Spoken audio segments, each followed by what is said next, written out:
I'm not sure if you're familiar with this, Andy, but there's a Jewish singles event on Christmas Eve called Matzo ball. Matzo Ball. Exactly. Come on. You think I haven't been to any matzo balls? Dear Shandy.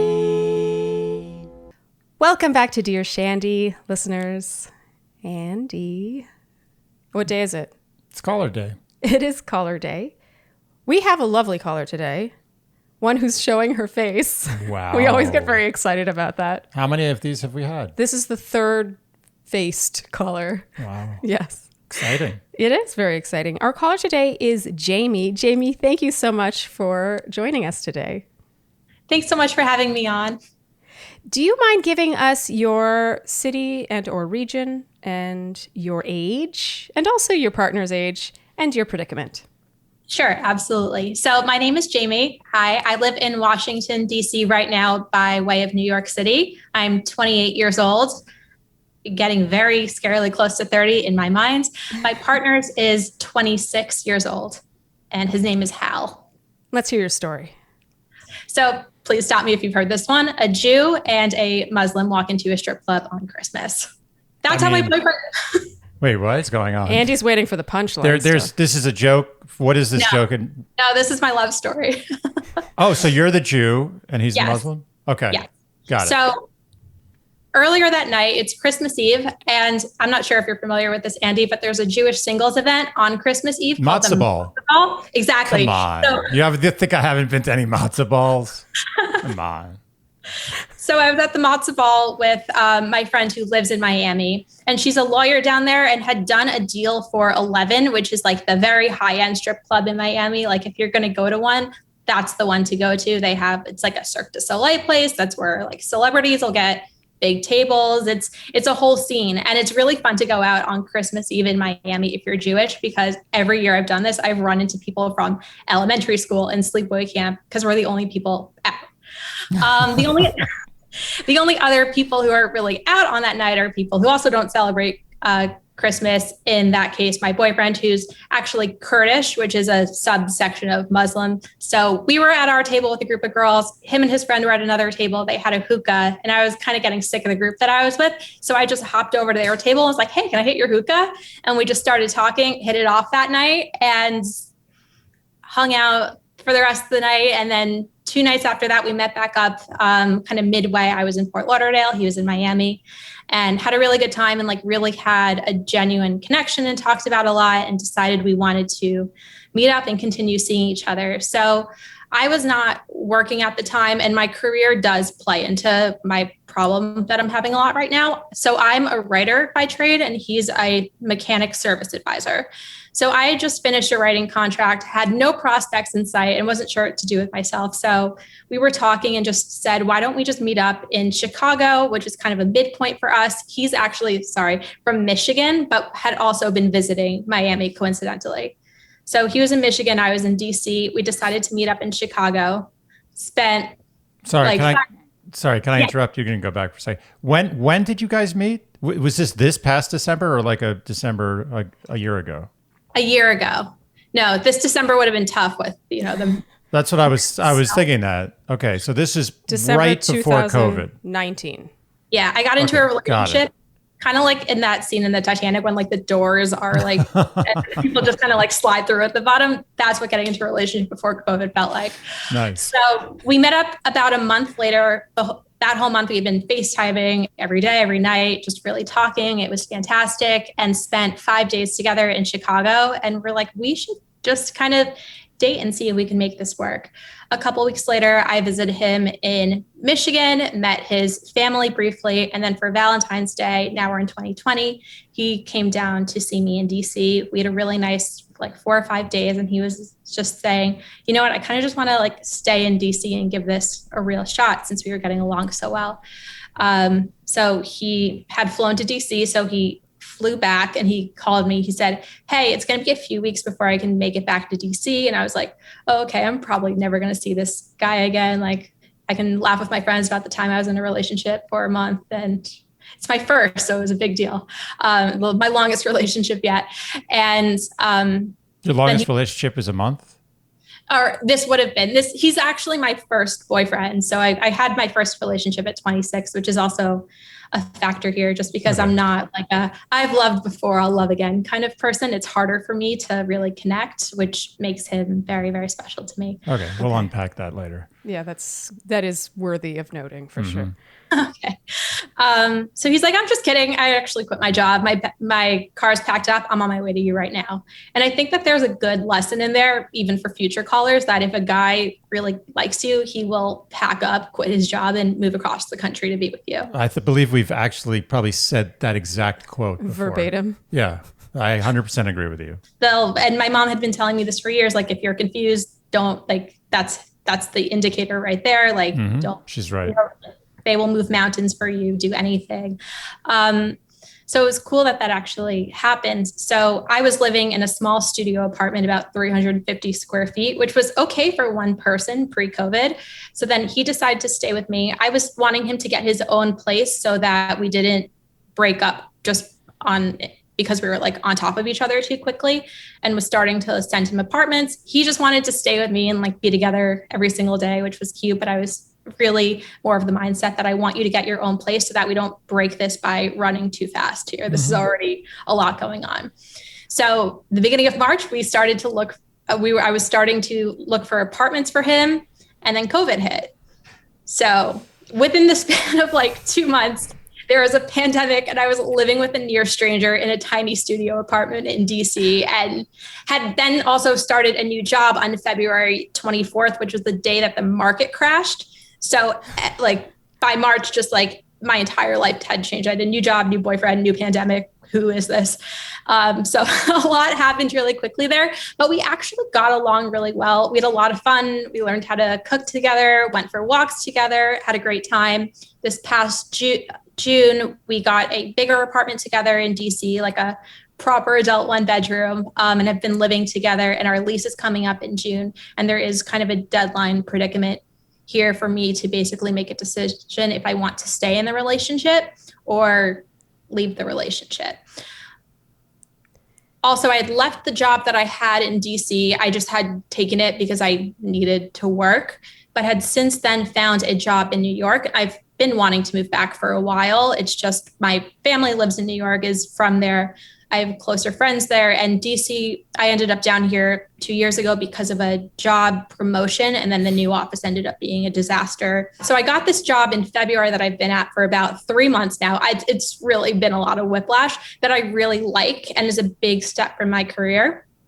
They're in New York and want to be in person probably this summer or as soon as possible.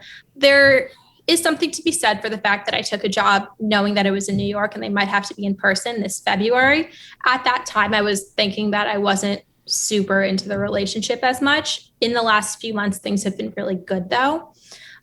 So I'm in a bit of a predicament where I either need to leave my relationship or quit my job. And I really don't want to quit my job, and I have mixed feelings about the relationship. Okay. Oh, just T.O.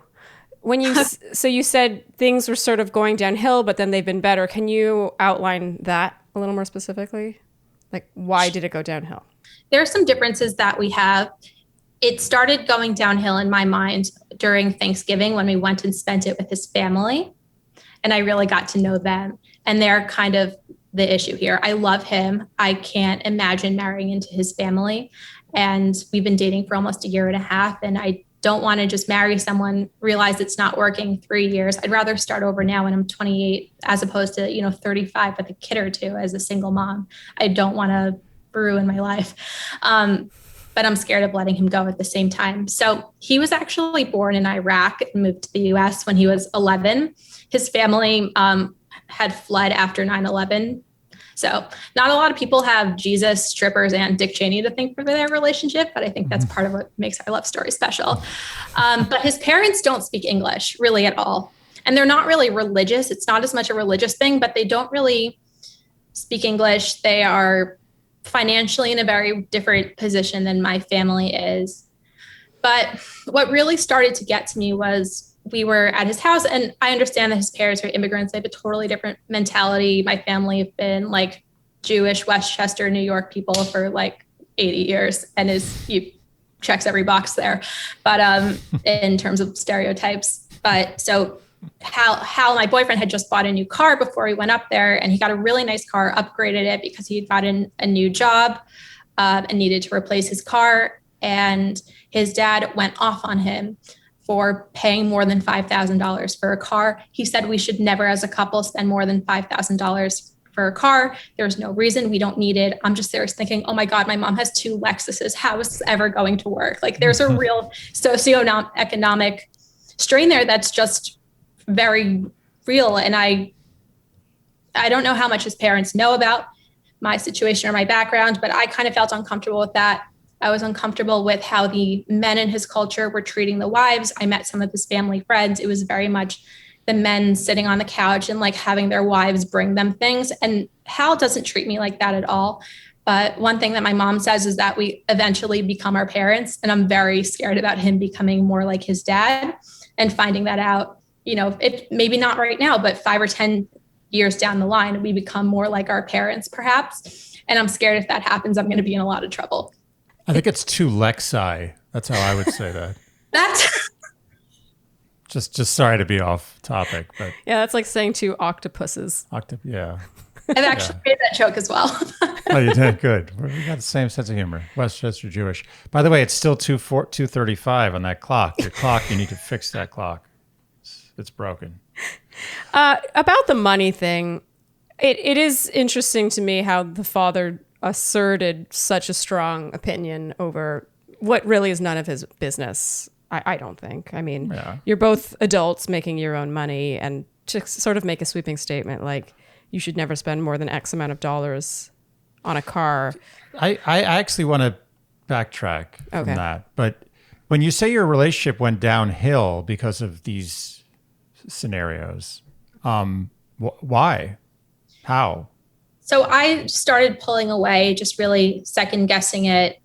And then in some ways, he started, as a result, becoming more controlling. I was at the time at my last company, he had done this a little bit before, but it really picked up.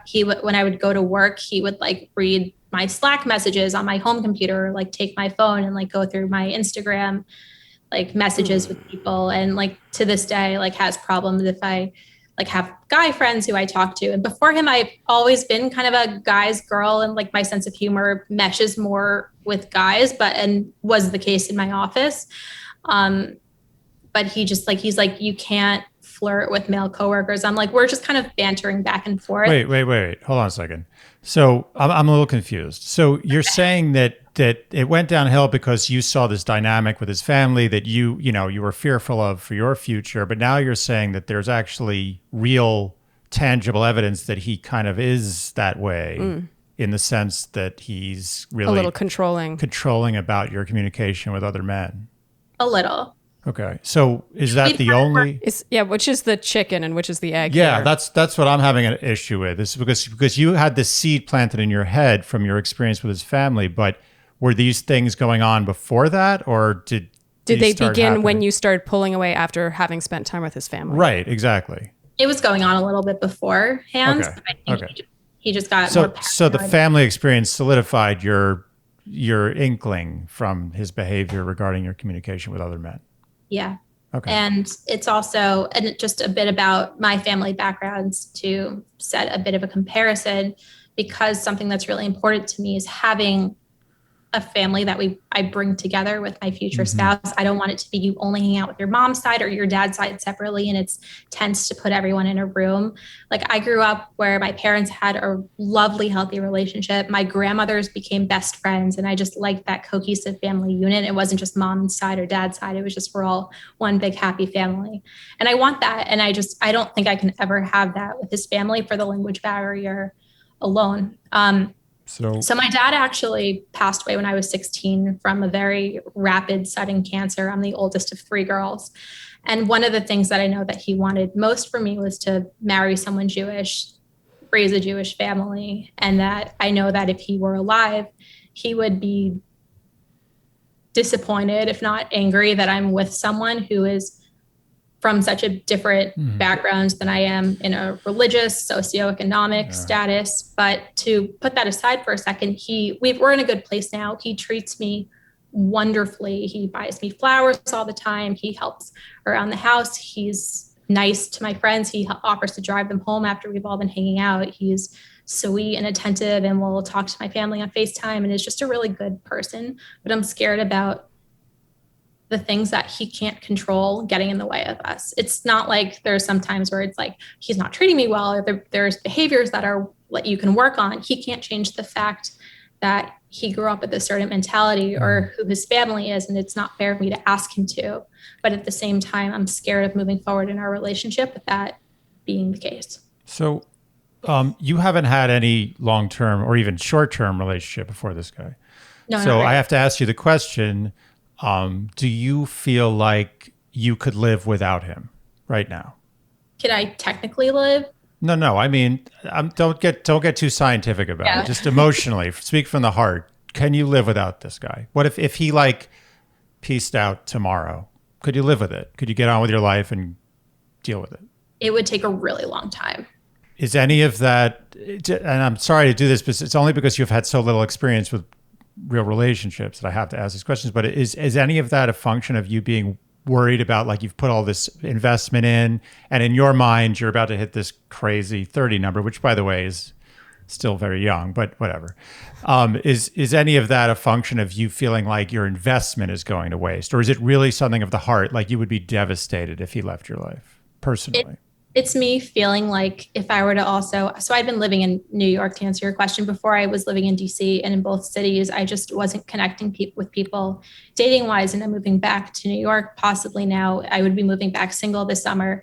And, we're in a pandemic. It's harder. I'm older. Okay, but forget about that. I'm saying, talk about him, just him. Let's make believe you're in a white void. There's nothing else in the world except you and him. And he leaves that void. Are you okay with that? Can you live with that emotionally? It's really scary to think about. Okay. I feel like I'm lucky that I found someone who actually likes me, because I haven't been able to do that in the past. So have you ever said that out loud before? Not crazy about that. Yeah, I'm not crazy about that at all. Yeah, there's no reason. I mean, I've only known you for a few minutes, but I find that a little hard to believe. I was actually about to ask what you feel he possesses as a partner that you haven't been able to find in other people, but what you just said took it in a very different direction, which is that he's the only one who has wanted you or loved you.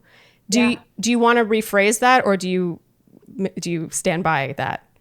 I kind of stand by that. I've felt otherwise undesirable or unwantable, and I'm okay looking, so I guess it's my personality. But for whatever reason, no one's wanted to actually date me. So aside from your terrible personality, we already like your personality, so that's I find it very hard to believe. I want to. This is an issue. I think the issue is here, not with this guy. I don't want to change the subject, but what makes you think, and what experience have you had to make you think that you don't deserve a really great partner, and that there isn't someone out there who would really appreciate you?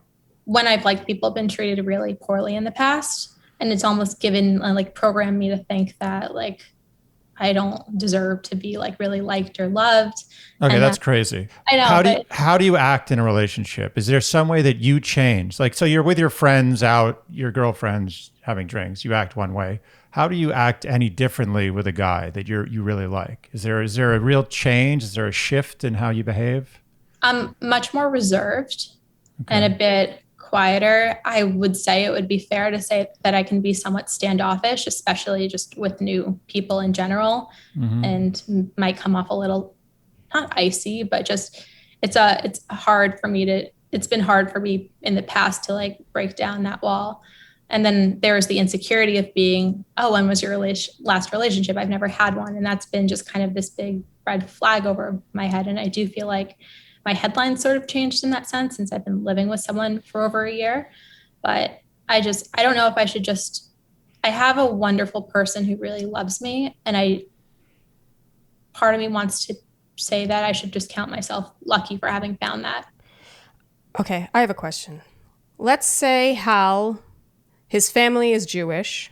they're the same amount of Jewish as you are? Because I remember you said in your email that you were only sort of observant or not really observant. What was I forget how you worded that.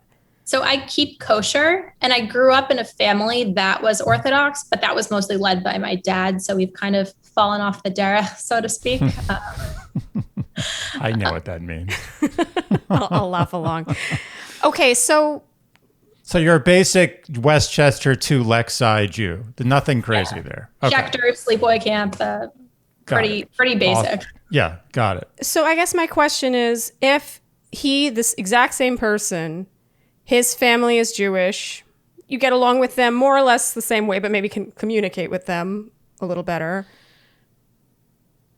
Do you feel then that there is no problem, or is there still a problem? There's still problem in that sense. Could you be specific? Yes, elaborate. Sure. So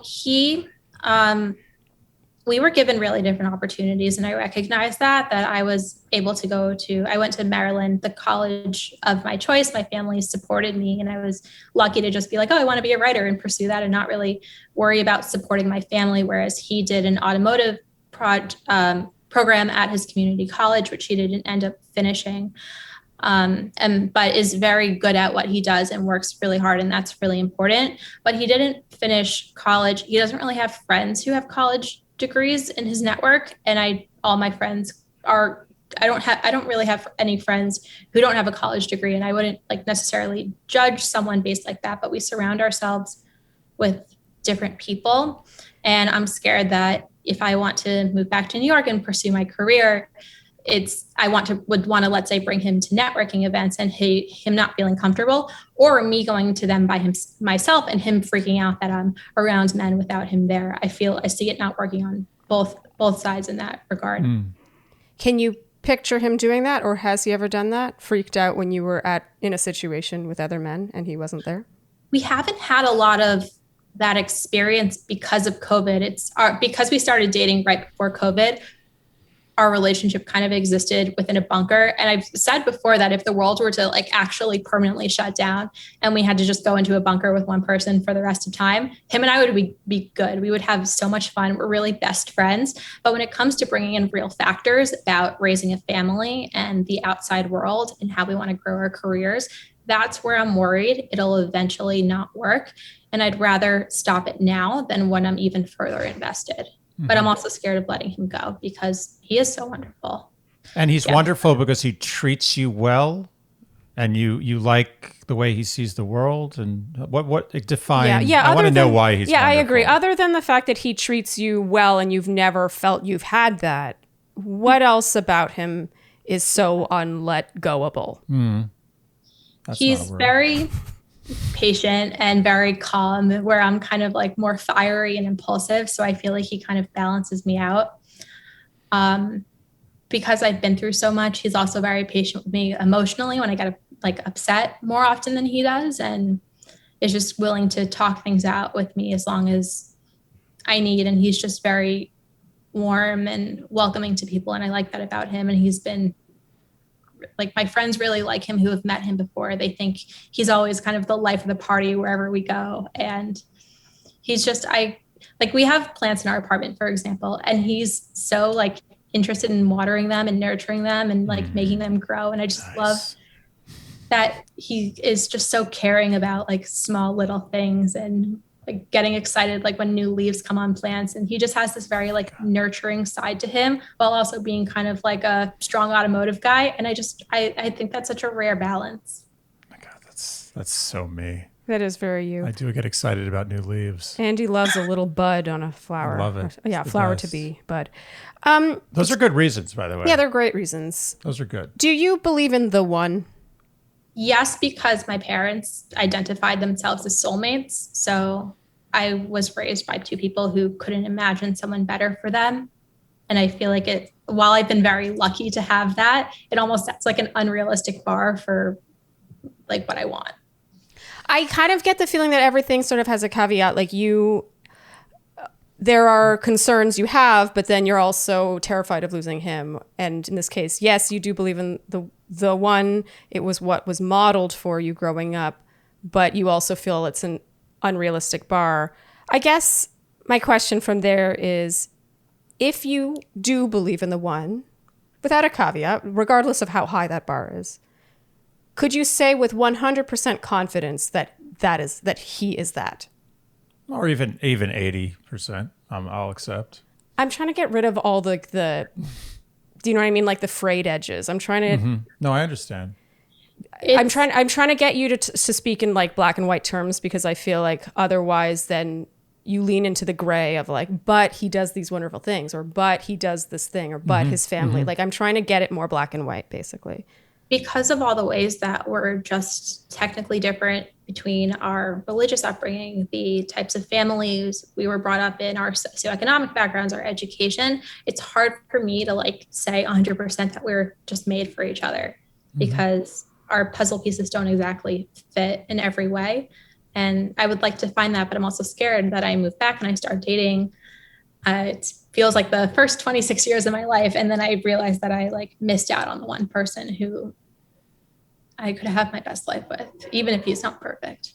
There's one thing I feel unresolved about. You're showing us a very good personality. Agreed. I've grown a lot from our relationship though. Okay. And it's true. I do believe that you can really find yourself and your confidence and your true sense of humor when you have someone who brings that out in you. So no matter what, I know you're fearful of what's to come, but no matter what, I feel like this relationship has done wonders for you in multiple ways. Most importantly, realizing how lovable you are. And that the fact that he loves you is not what makes him special. I just have to say that out loud. No, I agree. I'm sort of getting to that. Okay, sorry. Did I steal your thunder? No, you didn't steal anything. It's just this general topic of the way you feel about yourself, and I'm sure you've discussed this with your therapist at length, and you've had some trauma.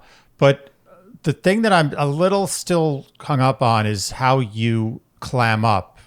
I'm talking about prior to this boyfriend. How you clam up with guys, how you don't show your personality, how you don't talk that much, or you don't give them much.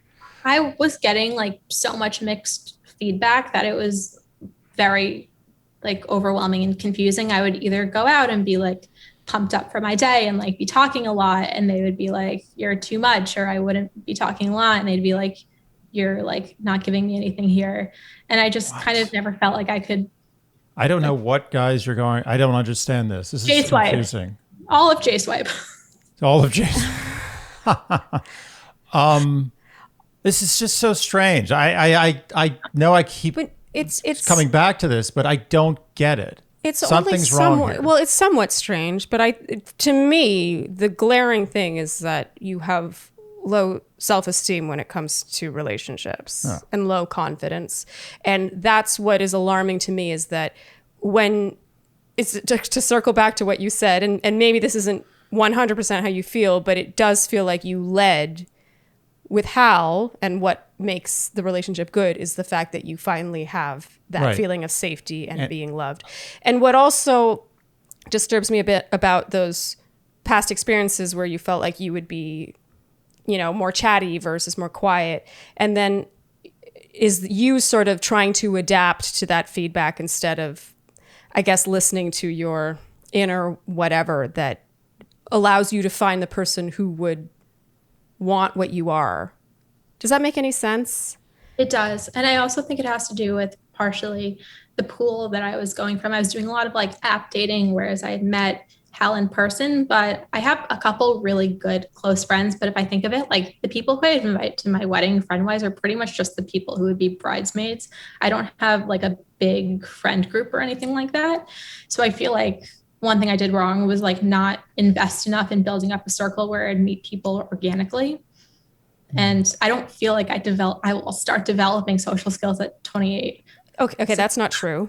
I'm just going to say 100% that's not true, because, okay, I can tell you're an introvert, and as a fellow introvert, I honestly don't feel like I found my stride socially until I was around 30. And I do think that the main difference between you and I is that I did date a lot, whether or not it was right for me, because I wanted to have that experience. And I think in doing that, I actually ended up building a lot of confidence and sort of learning what even my own character and personality and sense of humor was, if that makes any sense.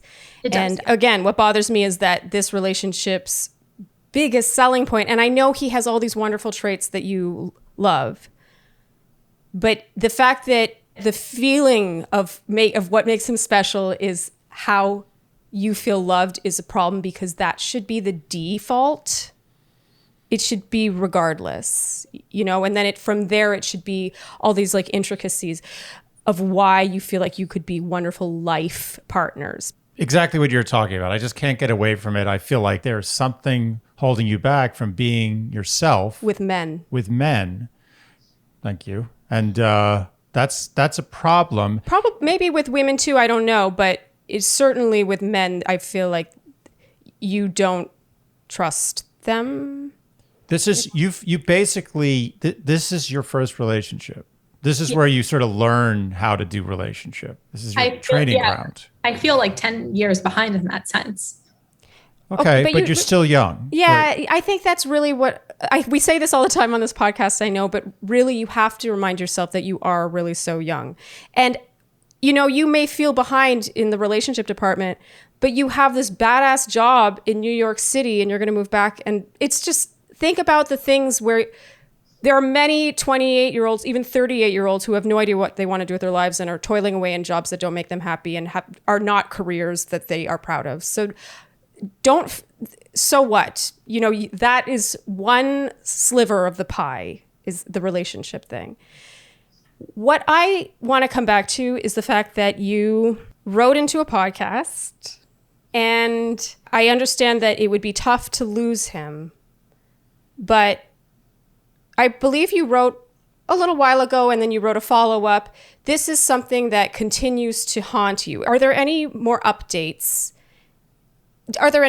Since your email? So the big update is that like 2 weeks ago, I was thinking that about all these things and just being scared of basically trapping myself long-term in a commitment where like I want to send my kids to Jewish school and give them a Jewish identity. What if he suddenly decides when he's 40 that he wants his kids to have a really strong Kurdish identity? Right now, he says he doesn't have that or care about that.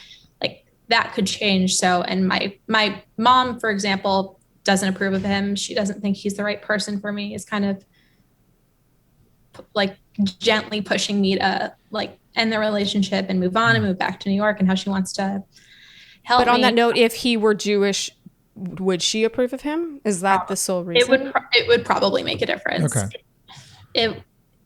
Yeah. She's like, it would be one thing if he had a PhD and wasn't Jewish, but he doesn't have a college degree and isn't Jewish. Like that's 2 strikes for her. I mean, and my mother would say something similar. I think this is. Not that there's anything wrong with marrying someone not Jewish, but it's I mean, for me, it wasn't about religion, but if I was dating someone who didn't have a college degree, my mother would say the same thing. And I don't think. I think this comes down to, as you often bring up, is wants and needs. The question is, do you need him to be the things that he is not? Do you need his family to be the things that they are not? Do you need your mother to approve of your potential future life partner? Or do you want these things? I can't say I need like my mother's approval, but I really want it. We've lost a lot. I don't want to create any more rifts in our family. Mm-hmm. I want us to still stay whole. And I feel like there's so much that he gives me that I really want, but there might be things that he can't give me that I really need. And for what it's worth, we actually do get a lot of questions around religion. And we've actually never really touched on it. I feel like I was always waiting for the right question. But there's no shame in bumping that up on the priority list or putting it into the need column. That's a lot of people do it, even if they're not super observant of their religion. I have many Jewish girlfriends in the city who I don't know if they do anything really Jewish, but they want to date someone who they can relate to and who had a similar upbringing and who identifies as Jewish, and it makes it easier for their family unit and their future family. I think that that's a perfectly acceptable requirement. I think for you, you may need to do a little soul searching and figure out if you want to move that into the need column. And then from there, or before you do move it, if you move it, is really think about whether you need it or if you're doing it because you have your father's wishes in your mind and your mother's preferences in your mind. But there's no shame. And you say if you want to raise your children Jewish. There's no shame in any of it. And I have to say, I mean, you seem to get emotional talking about it. And I mean, it sounds like it means a lot to you. I agree. I like grew up with like Judaism being kind of force fed to me. Like we had to go to temple every Saturday and walk there and not drive. And I've kept kosher my whole life. I went to Jewish school, Jewish sleepaway camp. So I was kind of like, I don't want to be with someone Jewish. This has been force fed for me my entire life. I have no appetite for it anymore. But now I think I've been out of that for a little while. I'm coming back around to it in my own terms. And I don't. And I hear what you're saying, and I do agree with you that it probably should be an A-list column or someone who like checks so many other boxes that it compensates for it. But because we have other things like with our families not mixing well, like I'm just worried about not setting myself up for long-term success. Meanwhile, though, he wants to like get engaged soon. Mm-hmm. Okay, so to be honest, the things that are causing you pause are all reasonable things. Yeah. You are marrying the family, even if you see them once a year. And I got to be honest, like I'm also Jewish, and I grew up with Jewish friends. Probably not as Jewish as you. Not that this is a competition. Nobody's you got me out Jewed by a little bit. But I married, obviously, a Is it so non-Jew. obvious?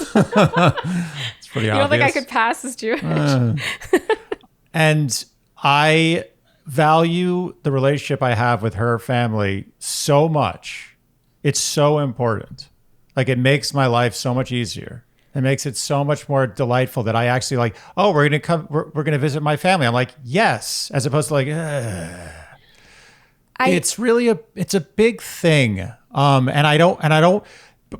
To be honest with you, if it weren't for him really getting excited about the plants having new buds, I would be very negative about this. That he's really getting me with the plants situation. I'm a little biased. It gets me. I know how it gets you, and that's good. You're a good person.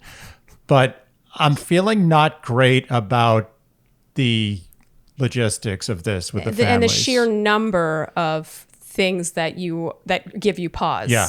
If it were just the fact that there's the different religions or just his family and maybe you don't need to see them all the time, it's just sort of building up. We're kind of skimming over the fact that he has slightly controlling tendencies. I know that you haven't really seen that play out, but you know, your relationship has mostly been in a pandemic. Mm-hmm. Yeah. It's too soon to tell what your relationship looks like in the real world. It just is, unfortunately. All I'm saying is that I think if I had a relationship that began December 2019 and we've reached now, I think that that's great. You can learn a lot about each other in that time, but you still, like you said, a networking event. How would he carry himself? Or if you did hang out with male friends in a non-pandemic situation, how could he handle that? The fact that when you're living together and presumably in honestly the best time of your relationship, this should be the honeymoon phase. Maybe you're a little past it now, but you have not been together for a decade. Mm-hmm. The level of just sort of being kind of suspicious and going through your phone is concerning to me this early on. Mm-hmm. There's just sort of many little none of these are deal breakers unto themselves. For me, I don't like the pile that they're creating. Unless she needs them, which I think she may. What? The family situation. Which, the family one or the Jew? No, his family. The situation with his family. I think maybe a need for her. Jamie, my heart hurts for you in this one. This is a really tough one. This is one of the most, I think, non-clear-cut calls we've ever had. Mm-hmm. Would you agree with me on that? Yeah. I think that I would like to see, I know that you're worried about 30 being around the corner, so it's going to be hard for me to Yeah, convince but you that's of not this. a reason to make a decision like this. I'm not saying it is. I'm arguing against that, but I Yeah. know she's convinced herself. Yeah, but of this. don't fall into that trap. I just feel 30 like means nothing. It's literally just a number. I fully hear you there. It's not just turning 30. It's that I've just like women, for example, our fertility peaks at around 35, I think, and then it becomes harder to have a kid. I don't want to be with someone and rush into starting a family. these just are because bad reason. This is a bad It's reason. a bad reason.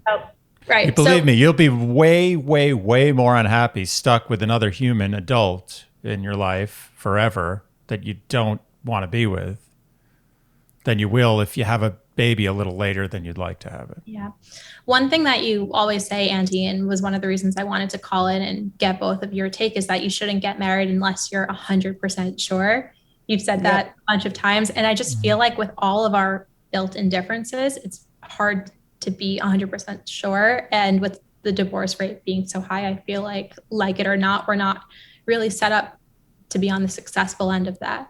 Yeah. If I had to give advice, and I don't like to do this, because this is this is treacherous waters to give advice, but just take this with a grain of salt. I think you should take some time apart. I'm going to take a softer approach, but we kind of went off track when you were going to update us to like the present day, I feel like. 2 weeks ago, I wrote a letter to him and read it to him, just saying that I was like having these like doubts and concerns, and I wanted him to know, and that I wasn't necessarily breaking up with him, but I wanted to give him the information that I was having these doubts in case he wanted to do something with that, because he's like, oh, we should get engaged, we should get married. And I just wanted to like say that I have a lot of concerns. I don't know if we're on the same page in terms of getting to the next step. And so I want to make sure that we're actively communicating these things. And then as I was saying that, he was just sitting next to me so patiently, like rubbing my back, looking at me, like waiting until I was done reading to like speak and respond, and was being so just like loving and gracious in his response. And in that, I would notice, it made me realize like how wonderful of a person I would be giving up because of things that he can't control. So when you wrote the letter, was it like, we're not on the same page, I'm not sure if I'm ready to get married? Or was it like, this is moving too fast, I need to take a step back? Like, how was that expressed?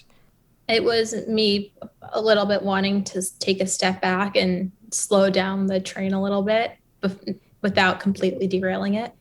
Is that mostly because of the talk of getting engaged? Or is that just in general? It's in general. So our lease is up on June 15th, and I've been pushing off looking for apartments because he's also really not on board to moving to New York. And that's what I might have to do because of my job. And I Whoa, wait a minute. When you say he's not on board, like he doesn't want to move to New York? He's not keen on it. Even though it's a huge opportunity for you? Yeah, he started a job here that he really likes, but if we were to break up, he wouldn't stay here. He would go back and help out his family. So like he's not keeping it either way in that sense, but he wants me to see if I can make it work, that my job will let me be remote for another year because my role doesn't require me to be in person. So he's pushing for me to lobby my company to let me stay in DC for another year. But if he were not in this equation, you would love to move back to New York. Your family is here and it's a job. I would already be back. You know, this is one of those situations where a catalyst would be great. Yeah.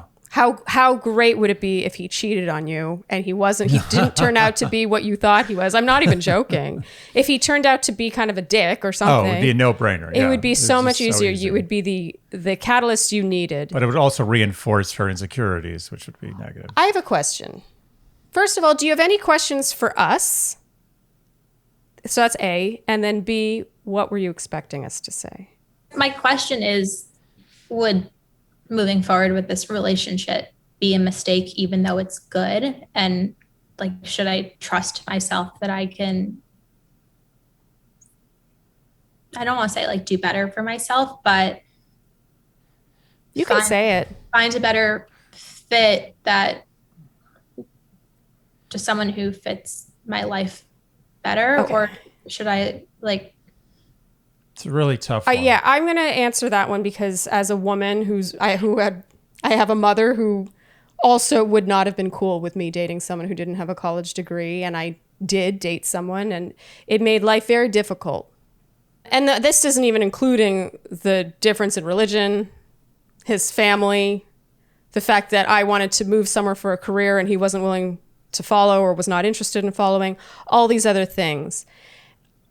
I don't think there's any shame in wanting someone in your socioeconomic class if that's important to you.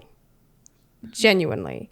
I'm not saying that should be like deal breaker level, but to me, again, it comes back to the pile. There's like a little mound of issues here that I don't think it would serve you to sweep under the rug. I'm not saying end it. I'm a little softer than Andy on this. I'd never said end it. Okay. I said re-explore, explore it from a different vantage point, meaning separately for a moment. Yeah, actually, to be honest, if I were you... Move to New York. Yeah, if I were you, I would make all my life decisions according to my own desires. 100% agree. And so that's move to New York whenever you would want to move to New York. Do the job, make the friends, go out with whomever you want. You can continue to maintain that relationship. And I would be very interested to see if it's still as unclear as it is now after you do that for 6 to 12 months. That's actually a really great point. Because you'll be doing what you want to do for you, and let's see how he reacts to that. Mm-hmm. If he reacts really negatively to it, it's not a good sign. The worst thing you could possibly do right now is alter your own goals or dreams or choices based on this relationship, because the relationship itself is something you're already unsure about. So you should not let it dictate any major life choices. If you want to move to New York on June 16th, move to New York on June 16th. I'm serious. You could make it easy for yourself too by actually saying that this is what I'm doing. And then you put the ball in his court. Yeah, if he wants to move with you, he can. To be honest, I actually think Washington, D.C., it's not bad long distance. It's a doable train ride. It's pretty easy. 4 hours, 3.5 hours. Yeah, I think you should sort of explore your options. And I don't mean like go on dates with other people, but explore your options in terms of living your life on your own. Your relationship with him has been entirely in a pandemic, living together. You never sort of did the courting phase. Right. I feel like, and you have no relationship experience. And by the way, There's not enough data for her to know exactly if this is right or not. New York is a great place to date. I think that's debatable. Some people think it's the best. Some people think it's the worst. I agree. I think for you know what we're talking about here. I know who you are. It's a good place to date. Yeah. Yeah, I hear what you're saying, and this is kind of what I've been thinking deep down, but it's really helpful to have a conversation about it and make sure I'm not being ridiculous just in any regard. No, you're not being remotely ridiculous. No. If you told me that you would go out into the dating world, and I hate to say this, but this guy's probably the nicest guy in the world, and I don't want to malign your relationship at all. But if you told me that you were going to go into the dating world with full confidence that you're great and you're going to act that way, I would say move on. I just don't know if I trust you that you do that. Do you think he's right to not trust you on that? Yes and no. I want to defend myself a little bit here and push back and say that I've gotten a lot of confidence from this relationship. And so, like I said, like earlier, this was actually what my therapist said to me first. He's like, before you were saying you were like 25, 26, I've never had a boyfriend. Now you're someone who was living with someone for over a year, and you really matured a lot in that last year and have at least a base of reference for what you like in a relationship. So it'll be easier for you to navigate dating because I've kind of had like this crash course in being in a relationship. Mm-hmm. That's exactly right. That's what I wanted. I wanted you to get angry when I said that. It was a trigger. And that's what you should have said. You have experience. You're going to be okay.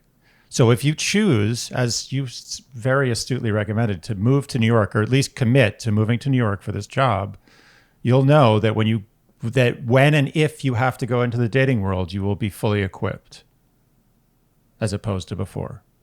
Remember that you two are on different tracks right now. I think this is important to remember when you're not yet married, and this is why we're so hell-bent on being 100% sure, because that's when you're officially hopping on the same train.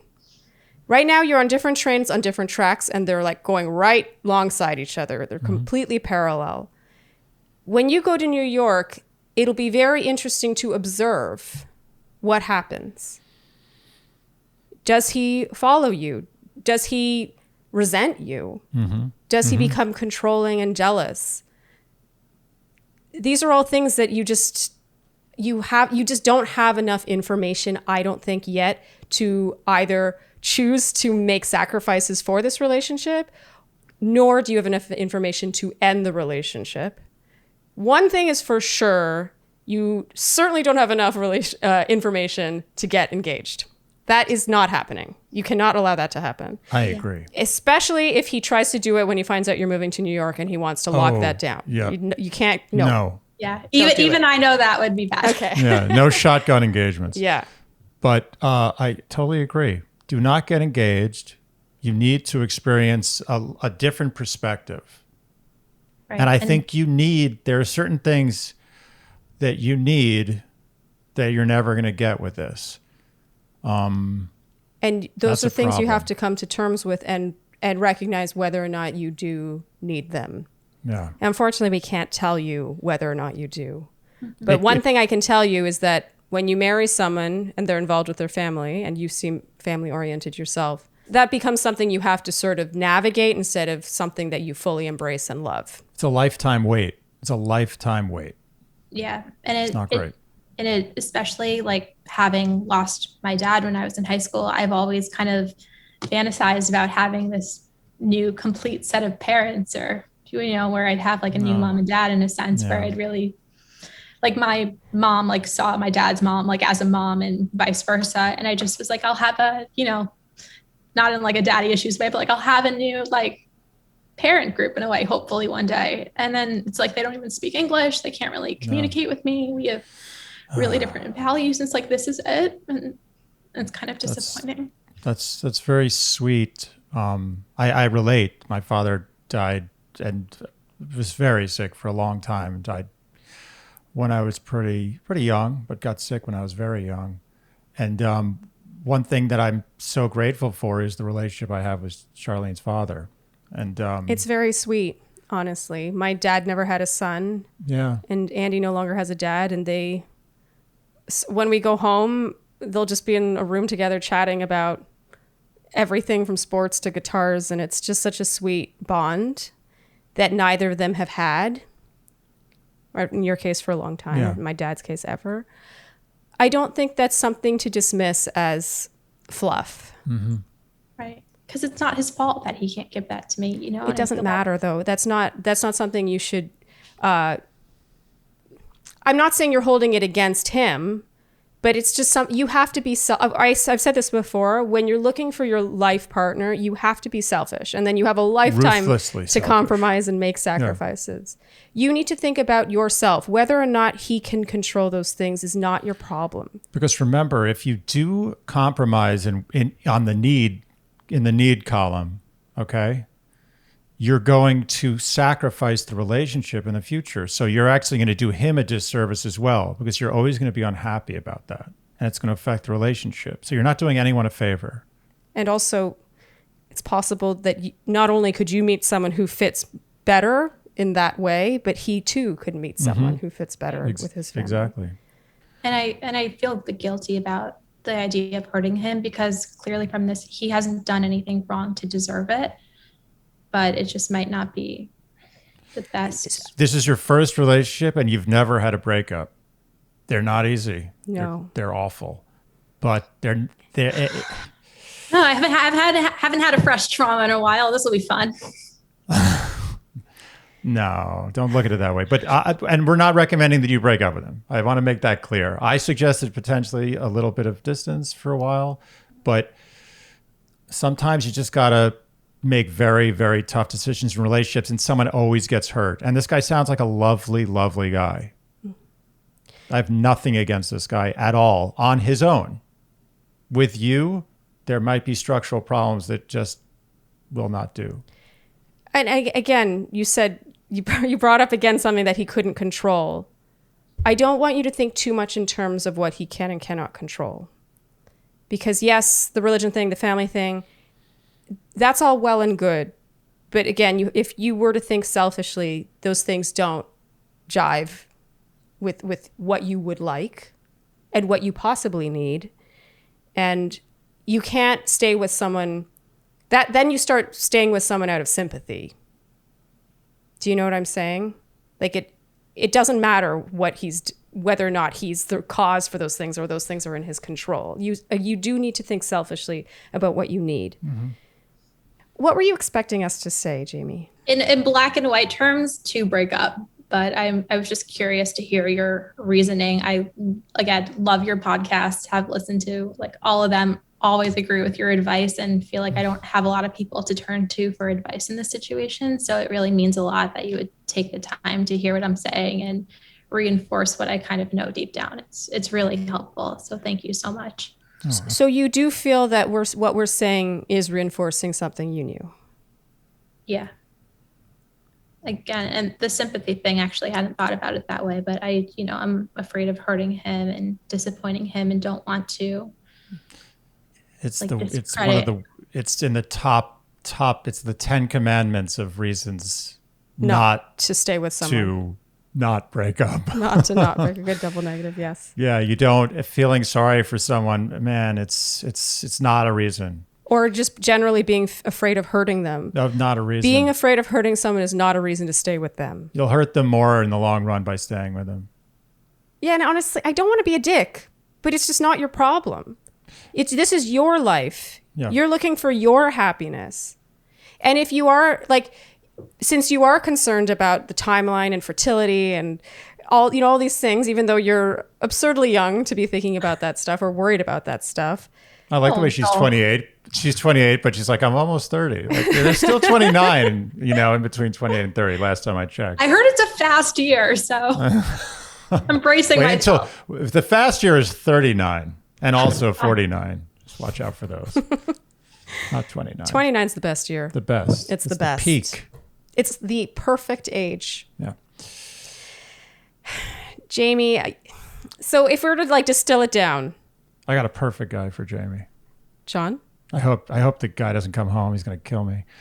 John. It's perfect. He's literally like, I'm telling you, he's perfect. You come to New York, I got you married within 3 months. To a Jew. To a Orthodox, like sort of an ex-Orthodox Jew, like Raised still Orthodox. kosher. He's exactly the same as you. I don't know if they have 2 lexi, but he's pretty much the same exact thing. And he's a great guy. The nicest guy in the world. Oh, Jamie, my heart hurts for you in this situation. I genuinely think it would be easier for you if something were more clearly terrible. If he did something terrible, it would make things great. Yeah. But I maintain that it's a little, the pile shouldn't be ignored. There's many little things and they're scattered around, but if you were to assemble them, it becomes something resembling deal breaker territory, in my opinion. It doesn't have to be one big deal breaker. It could be several little partial deal breakers that together form a deal breaker. Yeah. I would just go after this, make 2 columns, want and need, and just list them out. And if that need column starts getting really top heavy, I think you know what to do. And definitely make no decisions based on this relationship, right? Like major life decisions, like you moving for your career. Yes. Don't work remote. Like if you didn't want to move to New York, that's one thing. You do want to move to New York. Your family is here. You have all the reason in the world to move to New York. Move to New York. Don't make a decision like that based on a guy, much less one that you already have reservations about. Yeah, I 100% agree. Yeah. I hope that was helpful. It really was. Thank you both so much. I want to give you a hug. I'd like to give you a hug too. I know, she needs a Shandy hug. Yeah, we'll just give bring it in. We're thinking of you, and please keep us posted on everything. And this is still 2:35. Still 2:35. It's amazing. Time just goes so slowly. Yeah. I think it goes without saying that we will be needing a follow-up on this. Okay, you got it. And I hope, it's not a requirement, but I hope that if we do get a follow-up from you, that it will be from New York. Okay, Jamie, best of luck, and we're thinking of you. Yeah, Seriously. Thank you both so much. I really appreciate it. absolutely. Thanks for coming on. Thank you. Okay, bye. Good luck. Oh, man. My heart. It's a tough one. It's tough when you have all these doubts and there's not this one thing that you can cling on to. You know, it's just all these things that you're like, I would like this to be that way. I would like this to be that way. All these things that are just not what you envisioned for yourself. And she's so reasonable and understanding of like how he's not at fault for anything, almost to a fault, that I feel like she's kind of ignoring what could be her own needs. And again, it comes back to the fact that she has no relationship experience. So she's not really even sure what those are. I mean, that's one of the reasons I asked about the therapy, because she clearly has work to do on herself. But I think a lot of that work might have been done in this relationship. So it's like for me, there's two big things at work here. One is there's a lot of needs that aren't being met, which I do believe are going to be logistically a nightmare. They're not going to work. Mm-hmm. I gotta say, all of them combined to me was like.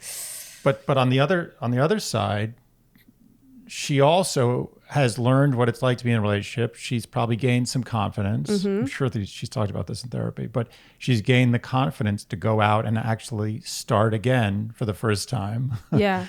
And really blossom in New York, maybe, where it seems like she really wants to go and where this job seems to be taking her. Like, it all lines up, unfortunately, towards this at least taking a pause. And it's going to be a tough one. It's going to be really tough because the guy's not a jerk. I mean, he does give her a hard time about the DM stuff, that she could sort of hang her hat on that maybe a little bit, really like go with that one. But it's going to be tough. The guy loves plants, making new buds. How can you hate this guy? Come on. It's tremendous. Such a nice guy.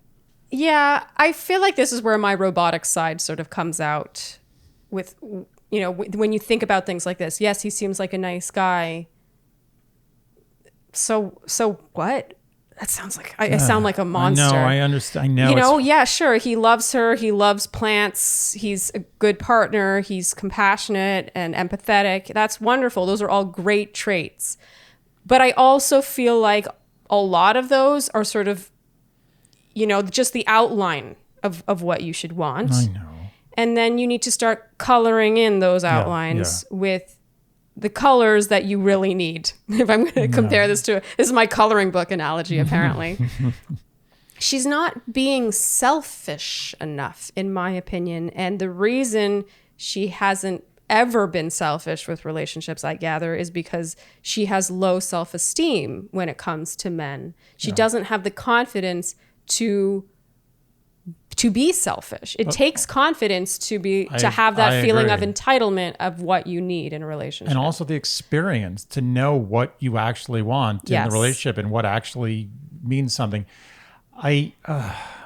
She's a better person than me. I have lost less sleep than I can tell she's going to over this. No, it's not about it reminds me of my first relationship. Yeah. Which was, to me at the time, amazing. Like, I told all my friends, I'm getting married to this girl. There's no question about it. In my mind, it was done. I was getting married, having kids, the whole thing. And, you know, I look back on that relationship and it's like, there were so many things missing, so many things wrong, so many things that I wasn't getting. There was all this stuff. That you weren't yet sure that you even needed. I didn't even know the language. I didn't know what I was looking for or what was right. I needed some sort of a reference point. And let's be clear, those reference points you gather from your experience in dating, and they create a legend of sorts. Yes. And you use that legend to decide exactly what you are looking for. Yes. Based on what you're not looking for. Exactly. The intel you get from those past relationships is what you're not looking for. If this relationship doesn't work out, she knows that she's not looking for someone who isn't Jewish, not to make it a double negative, but it's true. There's nothing wrong with leading with that. And I've got to say, my first relationship, it's kind of similar. I 100% thought I was going to marry my college sweetheart. So when I was in university and he was my first like major boyfriend, so not high school sweetheart, but major boyfriend, I 100% thought I was going to marry him. And then now if I were to date him, I'd be like, Mayday, Mayday, there's all these things wrong. But I didn't have anything to compare it to. I was like, this seems like maybe not what I really wanted, but all these other things are great. And you sort of focus on those. You don't put things in the deal breaker column fast enough, I think, when you don't have the experience. You don't have anything to compare it to. Yeah. I always think that a bad relationship is the most valuable experience in the world, assuming there's no major trauma that happens as a result of the relationship, but is the most valuable experience you can get in life.